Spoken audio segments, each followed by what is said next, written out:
ഈ മാധ്യമ പ്രവർത്തനം മതിയാക്കി മന്ത്രിയായ ആളാണ് വീണ ജോർജ്.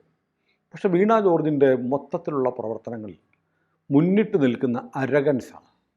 മുമ്പൊരിക്കൽ ഒരു ചെറുപ്പക്കാരൻ, പത്തനംതിട്ടയിലെ ഒരു ചെറുപ്പക്കാരൻ പത്തനംതിട്ട ബസ് സ്റ്റാൻഡിലെ കുഴികൾ എടുത്ത് ഫോട്ടോ ഇട്ട് എന്തോ സോഷ്യൽ മീഡിയ പോസ്റ്റ് ഇട്ടതിന് അയാൾക്കെതിരെ കേസെടുത്ത് ജയിലിൽ അടപ്പിച്ചു എന്നൊരു കഥ കേട്ടിട്ടുണ്ട്. ഇപ്പോൾ ഏറ്റവും അവസാനം ഒരു ഡോക്ടർ, ഹാരിസ് എന്ന് പറയുന്ന ഒരു ഡോക്ടർ മന്ത്രിയുടെ കോപത്തിനിരയായിരിക്കുകയാണ്. വീണ, ഈ പറയുന്ന പോലെ വീണ ഇത് മനോഹരമായ ഒരു സംഗീതോപകരണമാണ്. പക്ഷേ മന്ത്രി വീണ എന്ന് പറഞ്ഞാൽ ദേഷ്യത്തിൻ്റെ, കലിയുടെ, അഹന്തയുടെ ഒക്കെ ആൾരൂപമാണെന്ന് എതിരാളികൾ പറഞ്ഞു പരത്തുന്നുണ്ട്. ഒരു മുതിർന്ന മാധ്യമപ്രവർത്തകനായ അങ്ങ് എങ്ങനെയാണ് വീണ മന്ത്രിയെ, വീണ മന്ത്രി എന്നല്ല, വീണ എന്ന മന്ത്രിയെ കാണുന്നത്? സുനിലിൻ്റെ ചോദ്യം ഡോക്ടർ ഹാരിസ് ചിറക്കലിൻ്റെ ആ ഫേസ്ബുക്ക് പോസ്റ്റിൻ്റെ അടിസ്ഥാനത്തിൽ തന്നെയാണ്. അപ്പോൾ അതിനകത്ത് പ്രാഥമികമായിട്ട് പറയാനുള്ളത് ഈ മാധ്യമ പ്രവർത്തനത്തിനകത്ത് വന്നുകൂടിയ ഒരു അപകടമാണ്. വീണയോ? അല്ല, അതിൻ്റെ ഒരു റിഫ്ലക്ഷനാണ് വീണയിൽ വന്ന് കാണുന്നത്. കാര്യം ആരഗൻസ്, ഒരു അസഹിഷ്ണുത, ആരഗൻസ്, പുച്ഛം, സ്വീകരിക്കാതിരിക്കുക, മറ്റുള്ളവരെ അറ്റാക്ക് ചെയ്യുക. മാധ്യമപ്രവർത്തകർ പൊതുവെ നമ്മളെന്തോ സംഭവമാണെന്നൊരു തോന്നലുണ്ട്, തെറ്റിദ്ധാരണയാണ്. മാധ്യമപ്രവർത്തനം എന്ന് പറഞ്ഞാൽ ഫാക്ട്, ഒരു സംഗതി കണ്ടെത്തി ആൾക്കാരെ അറിയിക്കുക, ആ രീതിയിലൂടെ ജനങ്ങളെ ആ അറിവിലേക്ക് കൊണ്ടുവരിക. ഇതായിരിക്കണം ഒരു മാധ്യമപ്രവർത്തകൻ്റെ. അതിന് അതിസൂക്ഷ്മമായ ഒരു കാഴ്ച ഉണ്ടെങ്കിൽ മാത്രമേ എടുത്തുള്ളൂ. എപ്പോഴാണോ വൈകാരികതയും ആരഗൻസും വരുന്നത്, അപ്പോഴാ കാഴ്ചയുടെ മുമ്പിൽ ഒരു സ്ക്രീൻ വന്ന് വീഴുകയാണ് ചെയ്യുന്നത്. അവിടെയാണ് ഈ അറ്റാക്ക് വരുന്നതും കോൺട്രവേഴ്സി വരുന്നതും. ഇപ്പോൾ കേരളത്തിൽ വിവാദം എന്നൊരു സംഗതിയുണ്ട്. ഇപ്പോൾ ഒരു വ്യക്തി മരിച്ചു കിടക്കുന്നു, ആ വ്യക്തി മരിച്ചോ ഇല്ലയോ എന്ന് അറിയാനുള്ള സംവിധാനമുണ്ട്, അല്ലേ? പക്ഷേ നമ്മൾ ഇപ്പോഴത്തെ മാധ്യമപ്രവർത്തനമാണെങ്കിൽ മരിച്ചോ ഇല്ലയോ എന്നുള്ളത് കോൺട്രവേഴ്സിയാണ്. അതെ. അപ്പോൾ എന്താ പ്രശ്നം എന്ന് വെച്ചാൽ, ഈ വ്യക്തി മരിച്ചിട്ടുണ്ടോ ഇല്ലയോ എന്നുള്ളത് വ്യവസ്ഥാപിതമായിട്ട് അന്വേഷിച്ച് ഈ വ്യക്തി മരിച്ചതാണ്, ഇദ്ദേഹം മരിച്ചു എന്ന് എഴുതുക എന്നുള്ളതാണ് ഒരു മാധ്യമപ്രവർത്തനം. മരിച്ച പോലെ തോന്നുന്നുണ്ട്, പക്ഷെ മുടി അനങ്ങുന്നുണ്ട്. മനസ്സിലായോ? പക്ഷെ അവിടെ ആ അനക്കത്തിന് ഫാൻ്റെ കാറ്റിൻ്റെ അനക്കം കൊണ്ടാണോ അതോ AC-യുടെ ഇതുകൊണ്ടാണോ എന്നുള്ളത് തിരിച്ചറിഞ്ഞിട്ട് ഇത് മരിച്ചിട്ടുണ്ട് അല്ലെങ്കിൽ മരിച്ചില്ല എന്ന് എഴുതുക എന്നുള്ളതാണ് മാധ്യമപ്രവർത്തനത്തിൻ്റെ അടിസ്ഥാനം. അവിടെ വിവാദമില്ല. ഫാക്ട്സ് മിസ്സാവുമ്പോഴാണ് വിവാദം വരുന്നത്. എവിടെയാണോ വസ്തുത ഇല്ലാതെ വരുന്നത് അപ്പോൾ വിവാദം. ഫാക്ട്സ് പറയാൻ താല്പര്യമില്ല, അതാണ് പ്രശ്നം. ഫാക്ട് പറഞ്ഞാൽ അത് അപ്പം തീർന്നു, സ്റ്റോറി അപ്പം തീർന്നു. അതെ. അപ്പോൾ ഈ പ്രൊലോങ് ചെയ്യാൻ പറ്റത്തില്ല. അതെന്തുകൊണ്ടാന്ന് വെച്ച് കഴിഞ്ഞാൽ, ഈ പറഞ്ഞ പോലെ സർഗാത്മകതയും അതല്ലെങ്കിൽ ആ കാഴ്ചയില്ലാത്തതുകൊണ്ടാണ്. ആ കാഴ്ച ഉണ്ടെങ്കിൽ അനേക സാധനങ്ങളെങ്കിലും നൃത്തം ചെയ്യും, വാർത്തകളൊക്കെ, ഫാക്ടുകൾ നൃത്തം ചെയ്യുന്ന നമ്മുടെ മുമ്പിൽ വന്ന് ആവശ്യമുള്ളതിന് എടുക്കേണ്ട ആവശ്യം വരുത്തുള്ളൂ. ആ കാഴ്ചയില്ലാതെ വരുമ്പോഴാണ് ഉള്ളതിന് വെച്ച് ഒപ്പിക്കാൻ പറ്റുന്ന ശ്രമം.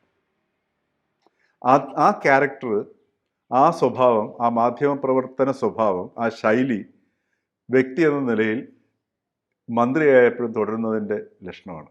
അതുകൊണ്ടാണ് ഒരു ചോദ്യം കേട്ട് കഴിഞ്ഞാൽ പെട്ടെന്ന് ബാറ്റ് കൊണ്ടാണ് നിൽക്കുന്നത്, തിരിച്ചടിക്കുക ചെയ്യുന്നത്. അപ്പോൾ അത് എന്തുകൊണ്ടാണ് വരുന്നത്? അത് മനഃശാസ്ത്രപരമായിട്ട് പഠനം വിധേയമാക്കേണ്ട, വളരെ അനായാസമായിട്ട് കണ്ടെത്താൻ പറ്റുന്നതാണ്. കാരണം എന്ന് വെച്ചാൽ, ഒരു ചോദ്യം, ഒരു അറ്റാക്ക് വരുന്ന സമയത്ത് ആ അറ്റാക്കിനകത്ത് ഞാൻ ഇല്ലാണ്ടായി പോകുമോ എന്നുള്ള ഭയത്തിൽ നിന്ന് സർവൈവൽ ഇൻസ്റ്റിങ്ക്റ്റ് ആണ്. ഈ സർവൈവൽ ഇൻസ്റ്റിങ്ക്റ്റ് മനുഷ്യന് വരാൻ പാടില്ല. ഇത് ആനിമൽ ഇൻസ്റ്റിങ്ക്റ്റ് ആണ്. അതുകൊണ്ടാണ് നമ്മൾ ഒരു നായ ഒരു കല്ലെടുത്ത് എറിഞ്ഞാൽ അത് കുരയ്ക്കുന്നതിൻ്റെ പ്രശ്നം അതുകൊണ്ടാണ്. ഒരു മൃഗത്തിനെ അറ്റാക്ക് ചെയ്താൽ തിരിച്ച് അറ്റാക്ക് ചെയ്തെന്ന് വെച്ചാൽ സർവൈവൽ ഇൻസ്റ്റിങ്ക്റ്റാണ്. നമ്മൾ ജന്തുവംശത്തിൽപ്പെട്ടയാണ്. നമ്മുടെ ആ ജന്തുവംശത്തിൽപ്പെട്ട ആനിമൽ ഇൻസ്റ്റിങ്ക്റ്റിൽ നിന്ന് നമ്മൾ പുറത്തേക്ക് എത്രമാത്രം വരുന്നു അതനുസരിച്ചാണ് ഒരു വ്യക്തി മനുഷ്യനായി മാറുന്നത്. ഇവിടെ വീണയുടെ ആരഗൻസും പൊതുവെ CPM-കാരിൽ എല്ലാവരിലും കാണുന്നൊരു സംഗതിയാണത്. അപ്പോൾ ഈ മതം മാറി ഒരു പുതിയ മതത്തിൽ ചെല്ലുമ്പോഴത്തേക്ക് കൂടുതൽ വാശി കാണിക്കുമെന്ന് പറഞ്ഞതുപോലെ, ഇപ്പം പെട്ടെന്ന് പാർട്ടിയിലേക്ക് വന്ന ഏറ്റവും വലിയ സഖാവാകാനുള്ള ഒരു വ്യഗ്രത, എല്ലാവരെക്കാളും മികച്ചത് ഞാനാണെന്നുള്ളത്. അപ്പോൾ ആ ഒരു പ്രശ്നം അവിടെ ഉണ്ടാവും. പക്ഷേ ഇവിടെ നമ്മൾ അതിനകത്തേക്ക് വരേണ്ട സാധനം, വരുന്നതിനേക്കാൾ മുമ്പ് നമ്മൾ ഈ പശ്ചാത്തലം ഒരുക്കിയ വിഷയം ഒന്ന് കാണുന്നതാണ്. ആ ഡോക്ടറുടെ ഫേസ്ബുക്ക് പോസ്റ്റ് വായിച്ചു നോക്കുമ്പോഴാണ് അത് അദ്ദേഹത്തിൻ്റെ ഒരു വ്യക്തിപരമായ ഒരു അനുഭവം പറയുക. ശരിക്കും എന്താ സംഭവം? ആ സംഭവം അദ്ദേഹം യൂറോളജി ഡിപ്പാർട്ട്മെൻറ്റിൻ്റെ ഹെഡാണ്, ഡോക്ടർ ഹാരിസ് ചിറക്കൽ. അദ്ദേഹം പറഞ്ഞിരിക്കുന്നത്, അദ്ദേഹത്തിൻ്റെ ഹെഡ് ഓഫ് ദി ഡിപ്പാർട്ട്മെൻ്റ് ആയിട്ട് ഒരു സർജിക്കൽ എക്യുപ്മെൻറ്റ് വാങ്ങിക്കാനായിട്ട് അദ്ദേഹത്തിനുള്ള പവേഴ്സ് ഇല്ല. ബ്യൂറോക്രസിയുടെ ആ ഒരു എന്താ പറയുക, തകർക്കാൻ പറ്റാത്ത മതിലുകൾ ഇങ്ങനെ ഇടയ്ക്ക് നിൽക്കുകയാണ് ചെയ്യുന്നത്. അത് കാരണം അദ്ദേഹത്തിന് ഇന്നലെ ഒരു പാവപ്പെട്ട പേഷ്യൻറ്റിൻ്റെ ഓപ്പറേഷൻ മാറ്റിവെക്കേണ്ടി വന്നു. ഇത് സ്ഥിരമായ ഒരു പ്രക്രിയയായി മാറുന്നു. ഓപ്പറേഷനുകൾ മാറ്റിവെക്കേണ്ടി വരുന്നു. ഇവിടെ വരുന്നത് അദ്ദേഹം പറയുന്നത്, അദ്ദേഹം ഇതുവരെ ഈ 56 വയസ്സായി, ഈ 56 വയസ്സായിട്ട് അദ്ദേഹം ഇപ്പോൾ 3.5 ലക്ഷം രൂപ ശമ്പളം വാങ്ങിക്കുന്നുണ്ട്. 5 പൈസ ഇതുവരെ താൻ കൈക്കൂലി വാങ്ങിയിട്ടില്ല. തൻ്റെ OP-യിലാണെങ്കിൽ ഒരിടത്തും വീഴ്ച വരുത്തിയിട്ടില്ല. കാര്യം ഞാൻ പബ്ലിക് ഫണ്ട് കൊണ്ടാണ് ഞാൻ പഠിച്ചത്. അതുകൊണ്ട് എനിക്ക് എൻ്റെ സൊസൈറ്റിക്ക് തിരിച്ചു കൊടുക്കാൻ ബാധ്യസ്ഥനാണ്. പക്ഷേ എനിക്ക് വർക്ക് ചെയ്യാൻ പറ്റുന്നില്ല. ഞാൻ റിസൈൻ ചെയ്താലെന്ന് ആലോചിക്കുകയാണ്. കാര്യം പേഷ്യൻസിൻ്റെ കയ്യിൽ നിന്ന് തന്നെ കാശ് സംഘടിപ്പിച്ച് മെഷീൻ വാങ്ങിക്കേണ്ട ഒരു അവസ്ഥ വന്നിരിക്കുകയാണ് എന്ന് പറഞ്ഞിട്ട് ഇതിട്ടിരിക്കുകയാണ്. ഒന്ന് ആലോചിച്ച് നോക്കണം. മാത്രമല്ല എന്നിട്ട് അദ്ദേഹം പറയുന്നത്, ഇവിടെ മെഡിക്കൽ കോളേജിൽ വരുന്ന പേഷ്യൻസ് പാവപ്പെട്ട രോഗികളാണ്. അവിടെ മെഡിക്കൽ കോളേജിൽ വരുന്നത് തന്നെ അദ്ദേഹം എഴുതിയിരിക്കുന്നത് അവരുടെ വസ്തു പണയം വെച്ചിട്ടും അല്ലെങ്കിൽ ഏതെങ്കിലും ഉരുപ്പടികൾ വിറ്റിട്ടും ഒക്കെയാണ് ഇവിടെ എത്തിപ്പെടുന്നത്. അതെന്താണെന്ന് വെച്ച് കഴിഞ്ഞാൽ മറ്റ് സ്വകാര്യ ആശുപത്രിയിലേക്ക് കയറാൻ പറ്റത്തില്ല. സ്വകാര്യ ആശുപത്രിയിലേക്ക് കയറി കഴിഞ്ഞു കഴിഞ്ഞാൽ പിന്നെ കുടുംബം ഇല്ലെങ്കിലും ആരുടെയെങ്കിലും കുടുംബം തട്ടിപ്പറിച്ചെങ്കിലും വിറ്റാലേ അവിടുന്ന് ഇറങ്ങി പോകാൻ പറ്റത്തുള്ളൂ. അപ്പം ഇത് കേരളത്തിൻ്റെ ഒരു വലിയ ഭൂരിപക്ഷം ജനങ്ങളെ ബാധിക്കുന്ന ഒരു വിഷയമാണ് ഡോക്ടർ ചെറുക്ക് എഴുതിയിരിക്കുന്നത്. അതുമാത്രമല്ല, ഈ ഒരു ഡോക്ടർ ഇത്തരത്തിലൊരു ഫേസ്ബുക്ക് പോസ്റ്റ് ഇടണമെന്നുണ്ടെങ്കിൽ അദ്ദേഹം രണ്ടും കൽപ്പിച്ചായിരിക്കും ഇടുന്നത്. മാത്രമല്ല, അത് ഇടാനുള്ള ധൈര്യം അദ്ദേഹം കാണിച്ചത്. അദ്ദേഹത്തെ ഭീഷണിപ്പെടുത്തി അദ്ദേഹം പിൻവലിക്കാൻ പറഞ്ഞു. എന്നിട്ട് പിൻവലിച്ചെന്ന് എനിക്ക് തോന്നുന്നു. പിൻവലിക്കുകയാണെന്ന് പറഞ്ഞു. എന്നിട്ട് DME പത്രസമ്മേളനം നടത്തിയിട്ടുണ്ട് ഡോക്ടർ വിശ്വനാഥൻ. അദ്ദേഹത്തിലും ആ വീണയുടെ ആ ഒരു രോഷം DME-യുടെ വാക്കുകളിൽ നമുക്ക് കാണാൻ കഴിയും. നടപടിയെടുക്കും, ഒരു ഭീഷണിയുടെ സ്വരത്തിലാണ് പറഞ്ഞിരിക്കുന്ന സാധനം. പക്ഷേ അവിടെയൊക്കെയാണ് നമ്മുടെ യഥാർത്ഥ വിഷയം മുങ്ങിപ്പോവുകയാണ് ചെയ്യുന്നത്. കാര്യം പണ്ട് കേരളത്തിൽ തന്നെ ഏറ്റവും അവസാന ആശ്രയമായിരുന്ന ഒരു കോളേജാണ് മെഡിക്കൽ കോളേജ് ഹോസ്പിറ്റൽ ട്രിവാൻഡ്രം എന്ന് പറഞ്ഞു കഴിഞ്ഞാൽ. അവിടെയാണ് ഇത്തരത്തിൽ ഒരു റെഫറൽ ഹോസ്പിറ്റലാണ്. അവിടെ ഇത്തരത്തിലൊരു അവസ്ഥ നിലനിൽക്കുകയാണെന്നുണ്ടെങ്കിൽ ഈ സാധാരണക്കാർക്ക് ഈ പറഞ്ഞതുപോലെ പിന്നെ ഈ പഞ്ചനക്ഷത്ര ഹോസ്പിറ്റലുകളിൽ പോകാൻ പറ്റാത്ത ആൾക്കാർ എന്ത് ചെയ്യും എന്നുള്ളൊരു പ്രശ്നം. നമ്മൾ ഈ ഒന്നാം പിണറായി സർക്കാരിൽ ആരോഗ്യമന്ത്രിയായിരുന്നു KK ശൈലജ, രണ്ടാം പിണറായി സർക്കാരിൽ വീണ. ഇവർ തമ്മിൽ താരതമ്യം വലുതുണ്ടോ? ഒരു താരതമ്യമില്ല. അതെന്താ കാരണം എന്ന് വെച്ചാൽ ശൈലജ ടീച്ചർക്ക് അവരൊരു CPM-കാരുടെ സീസൺഡ് പൊളിറ്റീഷ്യനാണ്. CPM-കാരുടെ ഒരുപാട് ഈ പിന്നെ എന്താ പറയുക, പാർട്ടിയുടെ സ്വഭാവത്തിലുള്ള ഒരുപാട് സാധനങ്ങൾ ടീച്ചറിലും ഉണ്ടാവും. അത് സ്വാഭാവികം, അല്ലാതെ CPM നിൽക്കാൻ പറ്റത്തില്ല. പക്ഷെ അതിനേക്കാൾ ഉപരി ടീച്ചർക്കുണ്ടായിരുന്നൊരു ഗുണം എന്ന് പറയുന്നത്, ടീച്ചർ ഓരോ വിഷയങ്ങൾ പഠിക്കുകയും അതനുസരിച്ച് മറ്റുള്ളവരെ ശ്രദ്ധിക്കുകയും വിമർശനമാണെങ്കിൽ പോലും ആ വിമർശനം കേട്ടിട്ട് അന്വേഷിക്കുകയും പഠിക്കുകയും ചെയ്യുമായിരുന്നു. മാത്രമല്ല, അവർക്ക് ഈഗോയിസം, ആ മന്ത്രിയായിരുന്ന സമയത്ത് ഒരു ഈഗോയിസം തീരെ ഇല്ലായിരുന്നില്ല. അപ്രോച്ചബിൾ ആയിരുന്നു. മാത്രമല്ല, എനിക്ക് അവരോട് ബഹുമാനം തോന്നിയൊരു സംഗതി, ഒരുപക്ഷെ ഒരു മന്ത്രിമാരിൽ നിന്നും കാണാത്തൊരു സംഗതിയായിരുന്നു. കോവിഡിൻ്റെ സമയത്താണോ എന്ന് സംശയമുണ്ട്. ഉമ്മൻചാണ്ടി, നമ്മുടെ പ്രതിപക്ഷ നേതാവ് ഉമ്മൻചാണ്ടി വിളിച്ചിട്ട് ടീച്ചറെടുത്തുന്നൊരു കാര്യം പറഞ്ഞു. ആ പറഞ്ഞ കാര്യം അവർ ഡെലിവറി ചെയ്ത രീതി കാണുമായിരുന്നു.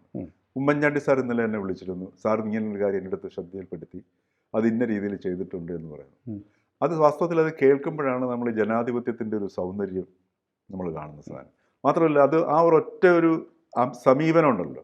മറിച്ച് പ്രതിപക്ഷ അദ്ദേഹം വിളിച്ചു, അദ്ദേഹം പറഞ്ഞത് ശരിയല്ല, ഇത് ഇന്നത് ഇവിടെ ചെയ്തിട്ടുണ്ട് എന്നതാണ് സ്വാഭാവികമായിട്ടൊരു CPM മന്ത്രിയാണെങ്കിൽ പറയാൻ പോകുന്നു. CPM മന്ത്രിമാരാണെങ്കിലും പറയാൻ പോകുന്നു. മറിച്ച് ടീച്ചർ ആ ഒരു വിഷയം, ഇത് ഉമ്മൻചാണ്ടി ഇത് പറഞ്ഞതനുസരിച്ചിട്ട് അത് പഠിച്ചിട്ട് ഇന്നതാണെന്ന് തിരിച്ച് അദ്ദേഹത്തിനെ വിളിച്ച് അറിയിക്കുകയും ഇന്നതാണ് അദ്ദേഹം പറഞ്ഞ വിഷയം എന്നുള്ളത് പൊതുവിഷയവുമായിരുന്നു. അതുപോലെ തന്നെ ഡോക്ടേഴ്സിൻ്റെ അറിയാൻ വയ്യാത്ത കാര്യങ്ങൾ അവരറിയും. അവർ ഡോക്ടറൊന്നും അല്ലല്ലോ. അതെ, അവർ അറിയാൻ വയ്യാത്ത ഓരോ കാര്യങ്ങളും, ഇപ്പം പല കാര്യങ്ങളും നമ്മൾ അവരുടെ ഒരു ബ്രീഫിങ്ങിൽ വരുന്ന സമയത്ത് പല കാര്യങ്ങളും അവർ പഠിച്ച രീതിയിൽ, ഒരു അധ്യാപികയും കൂടെ അതിൻ്റെ പേരിലായിരിക്കും, ആ പഠിച്ച രീതിയിൽ തന്നെ അത് ഡെലിവറി ചെയ്യുമായിരുന്നു. അത് സത്യം പറഞ്ഞാൽ ആൾക്കാർക്കും എഡ്യൂക്കേറ്റിംഗ് ആയിരുന്നു. അപ്പോൾ അത് മാത്രമല്ല, ചെറിയ ചെറിയ കാര്യങ്ങളിൽ വളരെ ശ്രദ്ധിക്കും. ഹോസ്പിറ്റലുകളിലെ കാര്യങ്ങളിൽ, പ്രൈമറി ഹെൽത്ത് സെൻ്ററിലെ കാര്യങ്ങൾ, അവരുടെ രാഷ്ട്രീയ പാരമ്പര്യവും ഈ ജനങ്ങളുടെ ഇടയിൽ നിന്ന് പ്രവർത്തിച്ചതിൻ്റെ ഒരു പ്രത്യേകതയൊക്കെ ഉണ്ടാവുന്ന ഒരു വിഷയങ്ങൾ, ആ പരിചയമുണ്ടല്ലോ. അപ്പോൾ അതും ഇതുമായിട്ട് യാതൊരു താരതമ്യമില്ല. അവിടെയാണ് ഏറ്റവും വലിയൊരു സങ്കടം. ഇവിടെ എല്ലാം ഡിഫെൻഡ് ചെയ്യാനാണ് നിൽക്കുന്നത്. ഉദാഹരണത്തിന് ഈ ആശാസമരത്തിൻ്റെ ആ ഒരു സമയത്ത് ഇവർ ഡൽഹി പോയിട്ട് തിരിച്ചു വന്നല്ലോ.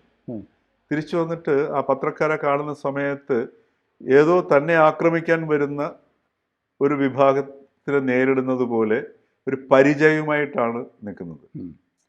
അപ്പോൾ ഇതൊരു സമീപനത്തിന്റെ പ്രശ്നമാണ്. അല്ല, അത് ആരോഗ്യമന്ത്രിയെ കാണാൻ അപ്പോയിൻമെന്റ് എടുക്കാതെ ചെന്നു. അതെ, അത് മാത്രമല്ല, ഇപ്പൊ ഈ മെഡിക്കൽ കോളേജിലെ വിഷയം എടുത്ത് നോക്കുക. ഞാൻ ചോദിക്കട്ടെ, ഇത്രയും ബ്യൂറോക്രസിയുടെ ആവശ്യം എന്താണ്? ഇന്നിപ്പോ സകല സംഗതികളും ഡിജിറ്റലി ചെയ്യാവുന്ന സാധനമാണ്, അല്ലേ? ഇത് ഒരു എക്യുപ്മെന്റ് ആവശ്യമുണ്ടെങ്കിൽ ആ ഒരു എച്ച് ഒ ഡിക്ക് ഒരു ഫ്രീഡം വേണ്ടേ? അതുപോലെ തന്നെ ആ ഫ്രീഡം എന്ന് പറയുന്ന സംഗതി അദ്ദേഹത്തിന്റെ സ്വകാര്യാവശ്യത്തിനല്ല, അദ്ദേഹത്തിനുള്ള ഫ്രീഡമാണ് പേഷ്യൻസിന് കിട്ടുന്ന ട്രീറ്റ്മെന്റിന്റെ ക്വാളിറ്റി എന്ന് പറയുന്ന സാധനം. അപ്പോൾ ആ ക്വാളിറ്റി ഉറപ്പാക്കണ്ടേ? അതിനെ പറ്റിയ ഇന്നിപ്പോൾ ഇതൊക്കെ വലിയ എന്തെങ്കിലും പ്രയാസമുള്ള കാര്യമാണ്. ഇന്ന് നമ്മൾ ഈ ചെറിയ ചെറിയ ബാങ്കുകൾ നോക്കൂ, ഈ ചെറിയ ബാങ്കുകൾ, മറ്റേ വലിയ ബാങ്കുകളല്ല ഞാൻ പറഞ്ഞു, അവർ പോലും എത്ര അനായാസമായിട്ടാണ് കാര്യങ്ങൾ നടത്തുന്നത്. ഇപ്പം തന്നെ എന്തെല്ലാം അവിടെയൊക്കെ അല്ലേ IT ഉപയോഗിക്കണ്ടേ? ഇപ്പം തന്നെ എയർപോർട്ട് എന്ന് പറഞ്ഞാൽ ഹൈ സെക്യൂരിറ്റി ഏരിയ ആണല്ലോ, അല്ലേ? ഇപ്പോൾ ഡിജി ലോക്കറിൽ നിങ്ങൾ ഇത് പിന്നെ ഈ ബോർഡിംഗ് പാസ് ചെയ്തിട്ട് പോവുകയാണെങ്കിൽ നേരെ നടന്ന് ചെന്ന് മുഖം ഒന്ന് കാണിച്ചിട്ട് നേരെ നടന്ന് കയറി അകത്ത് പോയാൽ മതി, അല്ലേ? ഇപ്പം മറ്റ് മുംബൈയിലൊക്കെ ഉള്ള സ്ഥലങ്ങളിലാണെങ്കിൽ സെൽഫ് ചെക്കിനുമാണ്. അപ്പോൾ ഞാൻ പറഞ്ഞു, ഇത്രയും രീതിയിൽ ടെക്നോളജി നമ്മുടെ മുമ്പിൽ അവൈലബിൾ ആയിട്ടിരിക്കുന്ന സമയത്ത് ഇപ്പം ഇന്ന് ആ ഡോക്ടർ പറഞ്ഞ ആ ഒരു ബ്യൂറോക്രസിയുടെ ഒരു നടപടിക്രമങ്ങൾ കാണുമ്പം വാസ്തവം പറഞ്ഞാൽ തലയ്ക്ക് കൈവയ്ക്കാതെ നിവൃത്തിയില്ല. കാര്യം ഇത് ഈ ലേറ്റസ്റ്റ് ടെക്നോളജി നമ്മൾ പട്ടിണി മാറ്റാനും ആൾക്കാരുടെ പിന്നെ സേവനത്തിന് മെച്ചപ്പെടുത്താനും കൂടുതൽ ജീവിതം അനായാസമാക്കാനുമാണ് പ്രാഥമികമായിട്ട് ഉപയോഗിക്കേണ്ടത്. പക്ഷെ ഇവിടെ നമ്മൾ IT എന്ന് പറയുമ്പോൾ പെട്ടെന്ന് നമ്മൾ ഇൻഫോ പാർക്ക്, ടെക്നോ പാർക്ക് ആ ചിന്തയിലേക്കാണ് പോകുന്നത്. അതും വേണ്ടെന്നല്ല ഞാൻ പറയുന്നത്. പക്ഷേ ഇത് ജനങ്ങളുടെ ജീവിതത്തിൽ ഉപയോഗിക്കണത്, അതെ, അത് നമ്മളിവിടെ ഉപയോഗിക്കുന്നില്ല എന്നുള്ളതാണ്. ഏതായാലും നമ്മുടെ ആരോഗ്യരംഗം അപശ്രുതി ചേർന്ന വീണവാദനം പോലെ കുട്ടിച്ചോറായി. ഏകദേശം കമ്പി പൊട്ടാതിരുന്നാൽ ആരെങ്കിലും വന്നാൽ മെച്ചപ്പെടുത്തി നല്ല വായിക്കാൻ അറിയാവുന്നവരുണ്ടെങ്കിൽ ഇനി സമയമില്ല, വായിക്കാം. അതിൽ സങ്കടമാണ്. കാരണം എന്ന് വെച്ച് കഴിഞ്ഞാൽ ഒന്ന് ആലോചിച്ചോട്ടെ, ഇത് കാരണം ഇതിനകത്ത് ഒരു കാര്യം കൂടെ ഇപ്പോൾ നമ്മൾ എടുത്ത് പറയേണ്ടതുണ്ട്. ഇന്നിപ്പോൾ ഈ മീഡിയം ലെവൽ ഹോസ്പിറ്റൽസ് ഇല്ലാണ്ടായിട്ടുണ്ട്. കാര്യം എന്ന് വെച്ച് കഴിഞ്ഞാൽ അത്തരം ഹോസ്പിറ്റലുകൾക്ക് പിടിച്ചു നിൽക്കാൻ പറ്റത്തില്ല. ഒന്നെങ്കിൽ സൂപ്പർ സ്പെഷ്യാലിറ്റി അല്ലെങ്കിൽ ചെറിയ, മറ്റേതല്ല ഒരു പിന്നെ ഡോക്ടറും പേരും വെച്ചിട്ട് ഒരു ചെറിയൊരു പിന്നെ 4 കിടക്ക ഉണ്ടെങ്കിൽ ആൾക്കാർ കയറി ട്രീറ്റ്മെന്റിന് പോകുമായിരുന്നു. പക്ഷെ അങ്ങനെയുള്ള ഹോസ്പിറ്റൽസിന് പിടിച്ചു നിൽക്കാൻ പറ്റത്തില്ല. അപ്പൊ ഈ 2 എക്സ്ട്രീമിനകത്താണ് ഭൂരിപക്ഷവും ഈ ഇത്തരം ഹോസ്പിറ്റൽസിനാണ് ആശ്രയിക്കുന്നത്. അപ്പൊ അവിടെയാണ് ഇത് ഗവൺമെന്റിന്റെ പ്രയോറിറ്റീസ്. പിന്നെ ഭരണം എങ്ങനെയാണെന്നുള്ളത് അത് പിന്നെ എന്താണ് ഭരണം എന്ന് പറയുന്നത്? ഭരണം എന്ന് പറയുന്നത് ഈ പറയുന്നത് പോലെ പത്രാസ് കാണിക്കാനും പിന്നെ ഗൺമാനം കൊണ്ട് നടക്കാനും സല്യൂട്ട് വാങ്ങിക്കാനും അല്ലല്ലോ. ജനങ്ങളുടെ ലൈഫിന് കൂടുതൽ അനായാസമായ രീതിയിൽ അവർക്ക് സുഖകരമായ ജീവിതം ഉറപ്പാക്കുക എന്നുള്ളതല്ലേ. അതിവിടെ നടക്കുന്നില്ല. അതാണ് എൻ്റെ ഒരു പ്രശ്നം. ഏതായാലും വീണ 10 മാസം കൂടി, അല്ലേ, 10-11 മാസം കൂടി കേരളത്തിൻ്റെ മന്ത്രിയായിരിക്കും. എന്തായാലും ആരോഗ്യവകുപ്പിന് രോഗം പിടിച്ചൊരവസ്ഥയായിരിക്കും. അതെ, ആരോഗ്യവകുപ്പിൻ്റെ രോഗം മന്ത്രിയാണെന്ന് ആളുകൾ പറയുന്ന സ്ഥിതി വളരെ ശോചനീയമാണ്. കൂടുതൽ വാർത്തകളും വിശേഷങ്ങളും നിങ്ങളിലേക്ക് എത്താൻ ABC മലയാളം സബ്സ്ക്രൈബ് ചെയ്യുക, ബെൽ ബട്ടണും അമർത്തുക.